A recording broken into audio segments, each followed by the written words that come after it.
samērā nesens vēsturisks veidojums, kuram vēsturiski raugoties Eiropas perspektīvā ir ne vairāk kā 300-400 gadi. Ja? Nu, un vēsturnieki, protams, ir tie, kas ļoti pēta daudz tieši šo valsts un valstiskumu izveidošanos kādā konkrētā teritorijā. Ja? Sociāla antropologa arī zina šo un to pateikt par valsti attiecībā uz to, nu, ar ko atšķirās, piemēram, demokrātijas funkcionēšana vienā pasaules reģionā, piemēram, Eiropā, no demokrātijas funkcionēšanas, piemēram, Mikronēzijas salās. Ja. Filozofi ļoti lielā mērā arī nodarbojas ar valsts pastāvēšanas pamatojumiem, kur viņi reizēm uzdod tādu pietiekoši naivu, bet vienlaikus pietiekoši saprātīgu jautājumu, proti, kādām tiesībām tā valsts prasa no manis, lai es viņai pakļautos. Galu galā cilvēks taču piedzimst brīvs, ne? Ar kādām tiesībām tad tā valsts prasa no manis, lai es pildītu viņas pavēles, īpaši tās pavēles, kuras es pats uzskatu par amorālām. Mēs te runājām par satiksmes noteikumiem, kur lielākā daļa no jums piekrīt, ka satiksmes noteikumi ir vajadzīga lieta. Bet iedomājieties tādu prasību, kas šobrīd varētu būt kādam arī mūsu reģionā pietiekoši aktuāli, kur valsts vienkārši saka, dārgie draugi, tagad šitie te jaunieši, kas te velk laiku visādās gudrās iestādēs, augstākās izglītības iestādēs, es domāju, jums vajadzētu iet sargāt dzimteni un īstenībā iedot katram aiziet kāds 2 mēnešus poligonā, kā saka, patrenēties, paskraidīt gāzmaskā, iedot rokās Kalašņikova automātu un neizsargāt dzimteni, ko jūs te ākstaties visi, vai ne? Un tajā mirklī jums kāds varētu teikt, bet tagad no jums tiek prasīts, ka jūs esat normāls zaldāts, lai jūs šaujat, ja, kas ir normāla situācija, diemžēl jau kara darbības jomās, ja, lai jūs šaujat pa citiem cilvēkiem. Galu galā, vai tad var būt kaut kas briesmīgāks kā citu cilvēku iznīcināšana, vai ne? Bet valsts to no jums prasa. Nu, es tieši šobrīd neprasu, un cerams arī, ka neprasīs, ja, bet varētu prasīt, vai ne? Piemēram, brāļos Igauņos mēs zinām, joprojām ir obligātais kara dienests un tā tālāk. Ja? Bet ar kādām tiesībām? Ja es jums prasītu, lai jūs, kā saka, nositat kādu cilvēku uz ielas, jūs droši vien izsaukt policiju un mani aizvestu, vai ne? Bet ja valsts no jums prasa, lai jūs nošaujat kādu, kas valstī liekas nevēlams tajā mirklī, jūs sakat, jā, tas ir viņas, kā saka, tiesības. Ja? Un filozofi ļoti bieži nodarbojās ar to, kāds vispār ir valsts status tādā, kā mēs teiktu, cilvēku morālajā pasaulē. Ja? Ar kādām tiesībām valsts kaut ko tādu prasa. Galu galā mēs taču varētu pieņemt, ka cilvēks pats piedzimst brīvs un zina, ka viņam nevajag darīt lietas, kuras viņš uzskata par amorālām, bet valsts to ļoti bieži no jums prasa. Ja, ne? Kaut kādi jautājumi vai kaut kas tāds. Lūk, labi. Ja nav, un visbeidzot, tad šī politoloģiskā, ja politikas zinātnes perspektīva, kas ļoti lielā mērā cenšas apvienot, ja, un izveidot vienotu izpratni par valsti, kas ietvertu sevī gan šos vēsturiskos, gan filozofiskos, gan juridiskos aspektus, gan arī antropoloģiskos. Ja. Šitas nebūtu tas būtiskākais. Tagad mēs jau mazliet konkrētāk parunāsimies par to, kas tad tā valsts tāda īstenībā ir un kādā veidā tā valsts ir organizēta. Mēs mūsdienās esam pieraduši par to, ka kaut kāda valsts jau pastāv. Tad, kad jūs ienākat pasaulē, jūs esat lielākoties droši vien dzimuši kaut kādā kurā 92. gadā, kad Latvijas Republikas neatkarība jau bija atjaunot, un jūs pieņemat to kā tādu pašsaprotamu lietu.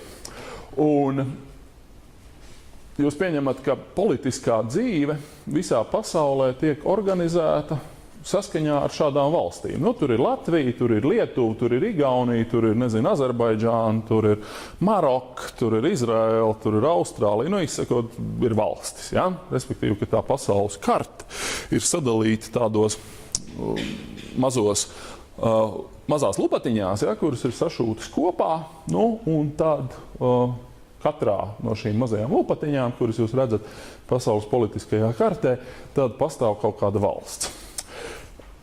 Un tas, ka jūs tā domājat, ir visnotaļ pamatoti, tāpēc, ka šī tā sauktā suverēnā nācija valsts, ja, ko tas nozīmē suverēnā nācija valsts, lai nebūtu pārpratumu? Ko nozīmē suverēnā? Tas nozīmē, ka viena lupatiņa ar otru lupatiņu nepārklājās. Ka tur, kur ir tā strīpiņa, ja, tur vienā pusē ir viena valsts vara. Ja? Tur viena pārvalde, viena policija, viena nodokļu sistēma, viena birokrātija, viens parlaments, viens prezidents, viens vēlēšanas un tā tālāk. Ja? Savukārt otrā pusē tai strīpiņai ir kaut kāds cits viss tas pats. Ja? Respektīvi, ka un abas divas lupatiņas nekādā veidā nepārklājās. Ja? Jūs tāds pieņēmums arī ir mūsdienu pasaules politikā. Un ko tad īsti nozīmē nācija valsts? Nācija valsts nozīmē nevis to, ko mēs te pēdējos gados esam runājuši par to Satversmes preambulu un nacionālo valsti. Tādā nozīmē, ka valstī ir noteikti jākopī kaut kāda valoda un kultūra un jāsargā tā no citām. Bet nācija valsts, tas nozīmē to, ka valsts tiek vienkārši identificētas ar tautām. Ja? Un mēs esam pieraduši tā domāt, ka Ķīnā dzīvo ķīnieši, ka Krievijā dzīvo krievi, ka Marokā dzīvo marokāņi, kas dzīvo Mjanmā. Kas? Mjanmieši, jā, piemēram, ne? Un tā tālāk. Ja? Restīvi, ka valstis tiek identificētas ar tautām. Protams, jums tas varbūt liekas smieklīgi un pašsaprotam, bet tas tikai norāda to, ka jūs esat 90. gadu sākuma produkts. Jo tas nav nekas pašsaprotams. Mēs zinām, ka vēsturiski valstis ir tikušas identificētas daudz citām lietām. Valstis ir tikušas identificētas pamatā ar dinastijām. Vai ne? Mēs galā pavisam nesen vēl pirms 100 gadiem Eiropā pastāvēja viena no visietekmīgākajiem spēlētājiem. Tas bija, protams, Austro-Ungārija, šī te Habsburgu, ja, impērija, pastāvēja Romānova impērija, ja, pie kuras piederēja arī Baltijas provinces, tā teritorija, kur mūsdienās atrodas Latvija, ja, kur šīs impērijas daudz lielākā mērā tika identificētas ar noteiktām dinastijām. Turpretī nācija valstis, kas pastāv mūsdienās, ir lielā mērā identificētas tieši ar tautām. Mēs zinām, ka tās tautas reizēm, ko mēs konkrētajā situācijā saprotam ar tautu, ir ļoti izplūdes jēdziens. Piemēram, droši vien, ka ja jums prasīt, kas dzīvo Anglijā, jūs arī teikt, ka Angļi, vai ne? Bet tad jūs tā aizdomātos, kas tad ir, tur ir Briti, vai ne? Kas īstenībā sevī ietver daudz dažādas kā mēs teikt, etniskas identitātes, galā tie paši skoti, kas mēģināja pagājuši piekdienu atdalīties. Vai ne? Tad, lūk, tas ir šis veidojums, tas ir tas, ko mēs saucam par suverēno nāciju valsti. Ja? Šis veidojums ir īstenībā samērā nesens, proti viduslaikos. Tāds nepastāvēja. Viduslaikos politiskā dzīve bija organizēta krietni savādāk. Šis lupatu deķis, kādu mēs viņu pazīstam, ir izveidojies samērā nesen. Ja? Vēl, piemēram, paskatieties, varbūt jums kādam ir mājās līdzīgi man, es viņu neesmu paņēmis līdzi šodien, ir 50. gadu sākuma atlases krievu valodā, kur ir vesels, mūsdienās jūs neatradīsiet nevienu tādu teritoriju pasaules kartē, kurā nebūtu kāda valsts. Kur visas teritorija ir sadalīta valstīs. Ja? Tad bieži tas valsts pastāv tikai uz papīra, bet vienalga visa teritorija ir sadalīta. Bet vēl 50. gados, ja? Uzreiz pēc otrā pasaules karta izskatījās pavisam savādāk, jo ļoti liela daļa no ne Eiropas teritorijām, pirmkārt Āzija, bet arī Āfrika, bija dažādi veidi, koloniālās teritorijas mandāta zonas, kur īstenībā neparādās. Tas lupatu deķis tur nav, tur ir vienkārši liela pelēka teritorija. Ja? Tas nozīmē to, ka šāda te veida valstis, kā mēs viņus pazīstam pašreiz, ir samērā nesens izgudrojums. Ja? Un tieši tādēļ mums ir jānošķir, runājot par valsti, divas lietas, proti valsts plašā nozīmē, kā jebkura centralizēta hierarhiska politiska struktūra. Ja? Piemēram, nezinu, senā Ēģipte, ja vēlaties. Ja? Kas pārvalda kaut kādu noteiktu teritoriju, rada kaut kādus likumus un spēj panākt tos, ka cilvēki šos likumus ievēro. Ja? Šeit nekas netiek teikts par precīzām robežām, šeit nekas netiek teikts par to, kādā veidā tiek panākta tā likuma ievērošana. Šajā nozīmē, piemēram, jūs noteikti esat, kāds jūs ir mocījis tajā jūsu pamatskolas laikā ar stāstiem par seno Grieķiju. Kāda veida valstis pastāvēja tur? Pilsēta? Pilsētu valsts, tieši tā. Kas bija, kādā veidā izskatījās pilsētu valsts? Varat pastāstīt apmēram, ar ko viņi atšķīrās, piemēram, no Latvijas. Latvija arī viena liela pilsēta, proti Rīga. Jā, bet arī mūsdienu valstīs, katrā valstī ir kaut kādā ziņā savi likumi. Jā. Labi. Vēl kāds var pastāstīt, kāda izskatījās kaut ko par pilsētu valstīm? Pilsētu valstis bija kaut kas tāds, ko mēs mūsdienās teiktu, ka pilsētas ar lauku teritoriju. Respektīvi, viņai bija apkārt, protams, viņi jau tā ir tomēr zemkopju agrāra sabiedrība, senā Grieķija. Viņiem vajag arī, ko ēst un dzert. Viņiem ir nepieciešams ar dzeršanu šeit saprotot vīnu, nevis ūdeni. Ja? Jo ūdeni var izrakt jebkurā vietā, bet, lai audzētu vīnogus, ir nepieciešama zeme. Ja? Pilsētvalsts tajā ziņā ir pilsēta, kurā ir teritorija, bet tā teritorija nav iežogota tādā veidā, kā mēs to pazīstam mūsdienās, kur, kā jūs to redzat, teritorijas un robežas ir īstenībā valsts neatņemama identitātes sastāvdaļa. Ja mēs runājam par to, kas, piemēram, šobrīd notiek tajā dienvidaustrumu Ukrainā, kur jūs varbūt kādreiz būsiet dzirdējuši, ka tur kaut kas īsti labi nav, ja? Tad no vienas puses varētu padomāt, kāpēc vajadzētu tik briesmīgi uztraukties. Galu galā mēs vienkārši no Ukrainas perspektīvas pasakām, labi, tad, lai iet tur tās teritorijas, lai dalās nost, mums būs labāka dzīve bez viņām, vai ne, jo viņi vienīgas problēmas rada. Mūsdienu valsts tā nevar darīt, tāpēc, ka mūsdienu valsts teritorija un robežas principā ir svētas. Ja? Un tieši tādēļ uzbrukums robežai un nevis uzbrukums galvaspilsētai, ja? Ir tas, kas padara, nostāda divas valsts kara stāvoklī. Ja? Citiem vārdiem sakot, mēs runājam šeit par to valsti šaurākā nozīmē, nevis valsti plašākā nozīmē, jo valsts plašākā nozīmē jebkura politiska struktūra, ja? Cik mēs vispār varam runāt tādā cilvēces apzinātajā vēsturē. Ja? Bet tas, par ko mēs runāsim tieši par šo moderno valsti, kas ir īpašs politiskās organizācijas veids, kam pamatā ir uzsvers uz bezpersonisku legālo kārtību. Ko tas nozīmē? Kāpēc bezpersonisku? Ja jūs palasat to pašu satversmi, jebkuras, mūsu dienu valsts politisko institūciju aprakstu, jūs redzēsiet, ka šīs institūcijas darbojas savā ziņā neatkarīgi no cilvēkiem. Piemēram, šobrīd Latvijas valsts prezidents ir cienījamais Andris Bērziņš. Pēc gadiem 20 Andris Bērziņš noteikti vairs nebūs prezidents, bet kāds cits būs prezidents, un Latvijai būs prezidents. Ja? Kas nozīmē to, ka šī institūcija ir bezpersoniska un cilvēki ir nomaināmi. Ja? Modernās valstis vairs netiek tik cieši saistītas ar konkrētiem cilvēkiem, bet gan ar savā ziņā bezpersoniskām institūcijām. Ja? Jo tas, kas pārvalda Latvijas valsti, nav vienkārši persona vārdā lemdot straujumu, ja? Bet persona, kura izpilda noteiktu institucionālu lomu, kas saucās Latvijas ministra prezidents. Ja? Un cilvēki šajā postenī, vai tā ir lemdot straujumu, vai Valdis Dombrovskis, vai kā jums vārdā? Igors Kļaviņš. Igors Kļaviņš, vai ne?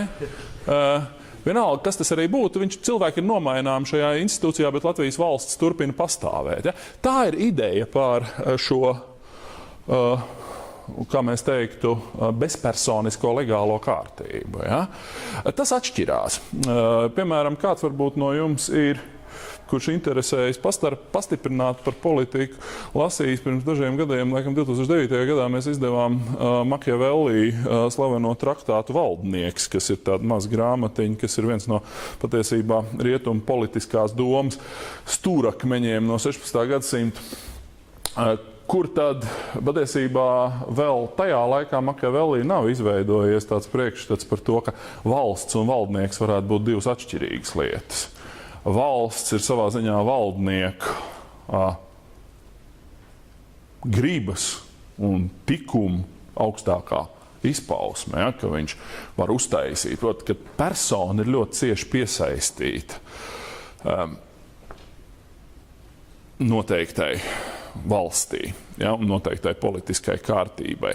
Turpretī mūsdienu valstis, kā mēs to redzam, vismaz rietumos, ir salīdzinoši bezpersonisks. Mēs zinām, mēs pat īsti nezinām, 16. gadā tiek pārvēlēts ASV prezidents. Mēs nezinām, kas tas būs, bet mēs esam caurmērā droši par to, ka Amerikas Savienotās valstis turpinās pastāvēt līdzīgi, kā viņas ir pastāvējuši līdz šim. Vai ne? Cilvēki vienkārši mainās, ja? Bet tā valsts turpina pastāvēt. Tas ir skaidrs. Nav kaut kādi jautājumi par šito. Nav kādam kaut kas iebilstams man. Kā tad tur ir ar to valsts un personas nošķirtību? Visur tā ir? Ko? Pastāstiet.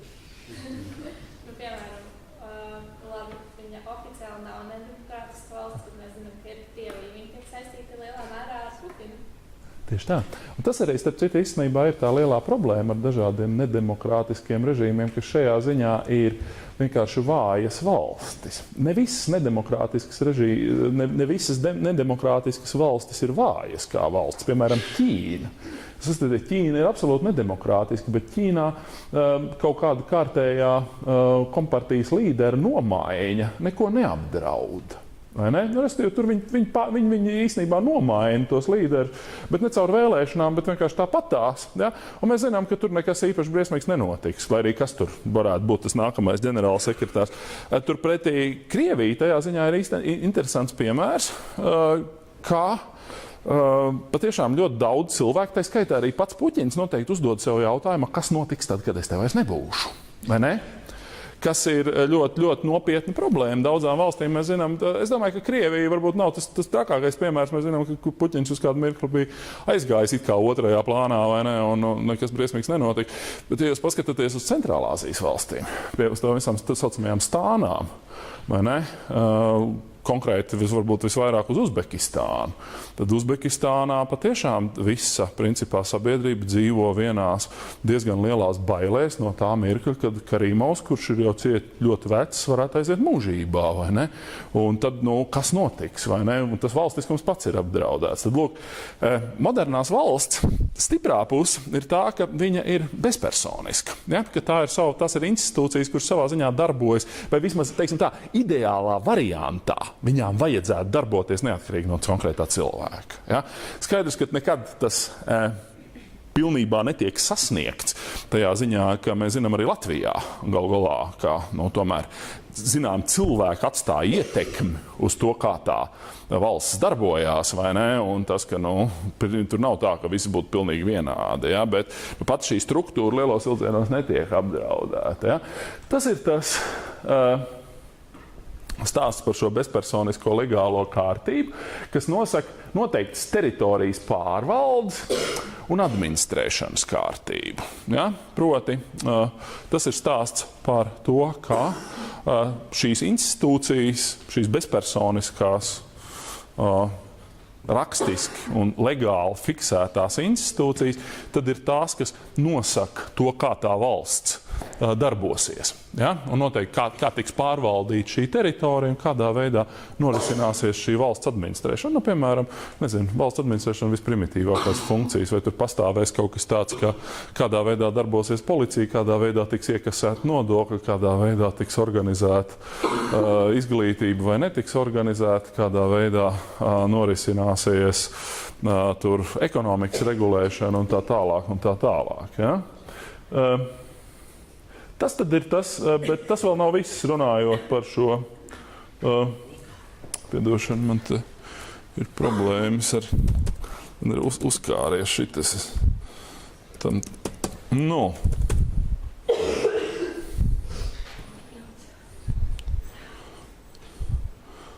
Tā, ko man te vajadzēja, kā saka, uztaisīt kanceli. Nē. Nu. Atgriežamies pie šitā.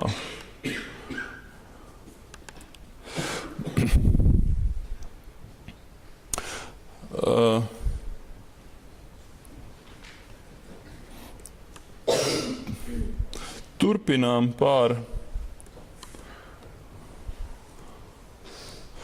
moderno valsti. Vēl viena modernās valsts specifika slēpjas tajā, ka tā ir, kā jau te tika runāts, savstarpēji saistītu institūciju un organizāciju tīkls, kas pamato savu darbību ar rūpēm par kopīgo interesi. Ja, restīvi, ka valsts vairs neleģitimē sevi, sakot, ka īstenībā es esmu kaut kādas dievišķas gribas vai kāda izcila valdnieka varonības vai izpausme, bet gan mēs runājam par šīm rūpēm par kopīgo interesi. Proti, ka valsts pastāv nevis tādēļ, ka tai būtu kaut kāda nesaprotama